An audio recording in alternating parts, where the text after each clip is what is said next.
All right, man. So let's transition to the other player in this trade. We got Ben Simmons, and I'll tell you what. I watched Ben Simmons in the playoff games against the Hawks. Uh, in person, he was dejected. You could tell he wanted no parts of what was going on out there. Every time he touched the ball, he's getting booed. He's coming to the sideline with his head down, sitting at the end of the bench, and you're like, he's done. He's done. And he's by far one of the most physically impressive specimens I've ever seen in my life. Joel Embiid is easily the biggest human I've ever seen in my life, but Ben Simmons and Dwight Howard are damn near the same size to include their girth. Pause.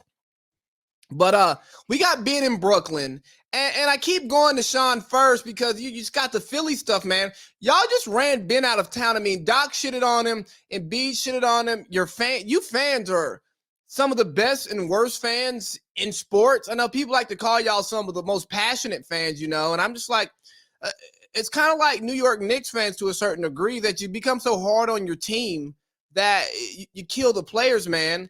And now we got Ben Simmons going to a team that has no fans. How do you think Ben's going to fare in Brooklyn? It's perfect. There's no one to criticize him. I think, for one, and we don't have to get into the whole Philly fan thing because we could be on here for hours, but I think one of the reasons we are so passionate is because I feel like we're also a very knowledgeable fan base. Like, we know what we're looking at for the most part. So it's kind of like, it's so frustrating because we know what we're looking at for the most part, basketball wise. And I understand that it can be rough, especially when your head coach and your best player seemingly calls you out. But it's one of those things where if you're a professional athlete, you should have some type of mental fortitude to be able to use that as fuel to the fire. And that's not what was done, obviously. In terms of Ben Simmons fitting with Brooklyn, it's perfect. There's less media attention than there is on the Knicks. You have KD and Kyrie, who all they do is get buckets, and Ben Simmons loves to pass and play defense. He'll have to be used more as a screener and a screen and roll. He'll make the pass on the short roll now, the highest screener roll at the 3-point line. But he loves that. He can play point guard when Kyrie's not on the floor. He moves the ball. It's honestly it's perfect for him. He can be out of the limelight. What is he, the third, fourth option on that team offensively? It's like, it's a dream for him, honestly. I feel good for him as a basketball player, even though he's soft as tissue paper and is despised by the town I live in. But like, basketball wise, it's a match made in heaven, and I'm happy for him as a basketball player, not as a human being, though. Hey Josh, you have a hard-nosed guy on your team, Jimmy Butler. A guy that Ben Simmons ran out of Philly. Because I think Philly wins the championship if Ben Simmons, is okay with Jimmy being there. Let's just compare and contrast Ben to Jimmy. And how would you feel having Ben Simmons on your team? I think that Jimmy is an enigma. You love him or you hate him. And I think that with Ben Simmons, he hasn't given folks much to love at lots of points. Going back to LSU, his disposition, his academics or lack thereof, if we can even call it that, it feels like there's a bunch of spaces where Ben Simmons just hasn't shown any integrity or backbone, or for whatever reason. And he was a young guy; it's hard to hold it against him, but you hope that he grows into something different. And I don't know at what point he's shown leadership.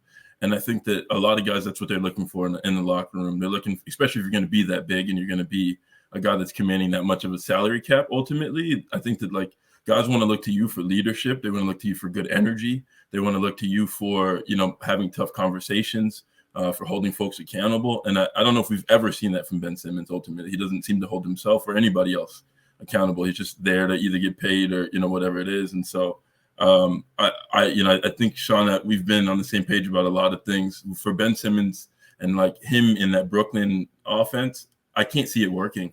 They really effectively traded a guy that could shoot really well and do a bunch of things, and pass it. As multifaceted as they get, averaging nearly a triple double for a guy that is afraid to occasionally take jump shots. And I think that I've definitely seen the Ben Simmons workouts right before the season, and I was like, oh man, I'm ready to see him. And then he decides actually, I don't want to play at all.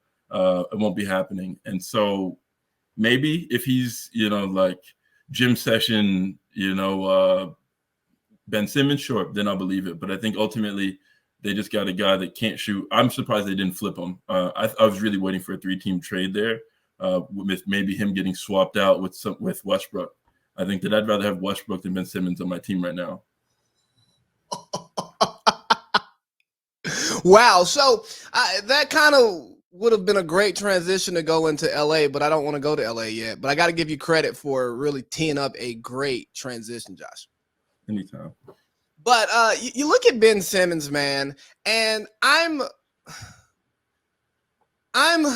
cautious about even having an opinion on the fit, because if you have Kyrie on the floor, I think I like it. If you have a healthy KD, I think I like it, because you put KD and Ben Simmons in a pick and roll. Like, how do you guard that, right? It's Ben as your role guy. Even if you got Ben as the ball handler, KD setting the pick, and it's not going to be a traditional pick and roll. No, but like, what does that look like? How do you cover that? You know what I mean? It's scary. And do they do that? Who knows? But with Ben already being an odd personality, I feel like KD's not your typical leader, and not in a bad way. I think KD sets a great example of how to be a professional athlete, take care of your business on and off the court, work hard, play hard, all of that stuff. I think he has great balance. I would love to play with Kevin Durant. Some don't like his use of burners, and I say, look, man, it's not that he's afraid to talk back as Kevin Durant. He's protecting his other business interests, and he's like, y'all just ain't gonna be keep talking to me crazy as if I'm not a grown man. So I don't knock him for that. But then you have Kyrie, who's mercurial, to say the least. And then you throw in Ben, and like, you just have an odd big three. And now you're going to have Patty Mills, who's likely going to be coming off the bench, as your leader of your team. And Kyrie said it best when he said, yeah, we don't have no coach, because, I mean, if you look at what Steve Nash does on the bench, I heard on a podcast this week, he's the new clapper. He's taking over for Jason Garrett as the clapper. So